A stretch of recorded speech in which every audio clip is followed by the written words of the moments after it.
Ladies and gentlemen, can we quickly just take a moment to give a shout out to Sinlord Cat for grabbing a t-shirt over on my merch store. If you want to be featured in my future animations, go grab one now while supplies last. Link down in the description below. Enjoy the video. When it comes to school stories, we've all got our fair share of tales to tell from the classroom. But there will always be some school stories, however, that tower over the rest. Heyo guys, my name is Jordan, or TheFearRaiser, and today we bring you the top 5 school stories that were sent in by you guys.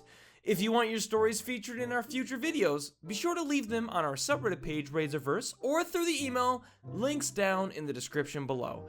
And be sure to subscribe to the channel to always be on top of our latest videos.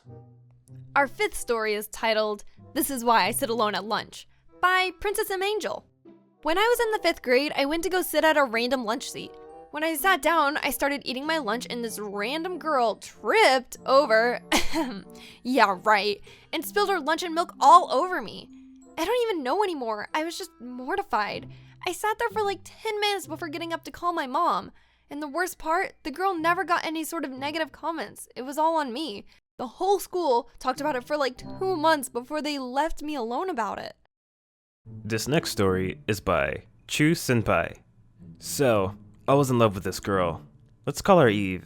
One day, when I was at the gym, I had to sit on the side because my foot was injured, and it prevented me from doing any activities for a while. We had 6 minutes left before class started, and one of my friends came up to me and said, "Hey, I want to ask out Eve. Can you help me?" I really liked Eve, so the only thing that was going through my head at the time was that I really wanted to punch him. But I decided to help him instead. So me and some other friends decided to push them together and give him some alone time. When they came back, he had told me that she just wanted to be friends with him. And it turns out she knew that I liked her, so when she found out what I did for my friend, she came up to me and gave me a hug. I was really confused at first, but hey, I wasn't complaining. Our 3rd story is titled, "The Day I Made My Arch Enemy," by Kawaii Nerd. It was a typical day at my old school. I was talking with my friend, let's just call her Lapis, when all of a sudden this blonde girl just enters the classroom like she's a goddess and we all have to bow before her presence. I look at her and say, "Is it normal to just walk into a classroom and sit down without a special entrance?" She stares at me like I just insulted her and then sits next to me. The whole time we were in class, she was poking me and stealing my stuff. After class, we were playing outside and she comes up to me and says, "Let's play push." I'm sure there are some of you who are watching who don't know what push is, so let me explain. There was this area at our school where there were 2 thin logs. One was higher than the other, and what we would do was line up on the lower log, and 2 people on top would have to try to push the other person off. I agreed, so we went into the area and there was no one else there, so we started playing push. I won 4 rounds, but on the 5th round, she broke the rule and started punching me. And this was a bad idea because I had major anger issues. So, me being the crazy kid I was, I started punching her, and when she was about to punch me in the face, I kicked her off the log. A few minutes later, we were both in the mud fighting and our teacher shows up. Long story short, we were both sent home. Our next story is titled, "The Happiest Last Day of School Ever," by Juicy Milk Zero. This was when I was in 7th grade. I had a crush. Let's call him Levi. Now, Levi was the guy that everyone had a crush on. All the girls would stop and stare and whisper things. Now, me on the other hand, wasn't the most popular girl in school. Me and Levi were more like acquaintances than friends. It was the last day of school and I decided to tell Levi about my huge crush on him. Right after school, I walked up to Levi and gave him the pages of drawings I had of small versions of him. Then he looked at me and said, "Let's see what'll happen next year." Then he winked and walked away.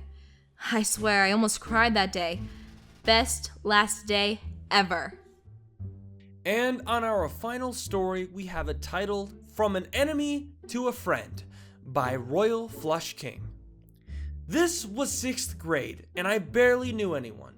Now, in the present, I'm aware that I talked a lot and annoyed people sometimes, but back in 6th grade, I didn't know that. On top of that, I got angry quickly. So there was this kid, he acted and looked real rich and stuck up like. He had glasses, dirt blonde hair, and what I noticed that others did not was that he always raised up his chin to everyone. Maybe it was just me. So one day, we were in class, and I was talking to the teacher from across the room. And, I'm a loud person. So Ryan took it onto himself to say, "Can you shut up? Your voice is so annoying, and you're making yourself look stupid." I asked how, and he said, "You really are that naive, aren't you?" Fast forward a month later, and here we are partnered up together for an assignment. And surprisingly, we worked well together. He wasn't as stuck up, and I wasn't annoyed. Later, he apologized for being absolutely rude to me for months on end, and we ended up becoming friends. Good friends at that. It was cool. And guys, that is the end of this episode of Raiserverse. Thank you all once again for being a part of this series and for sending in your stories to get animated. If you want your chance to get your stories animated, be sure to send them in again. All links and info down in the description below. And be sure to leave a like and subscribe for more great content. Alright guys, thank you so much for watching and have a great day.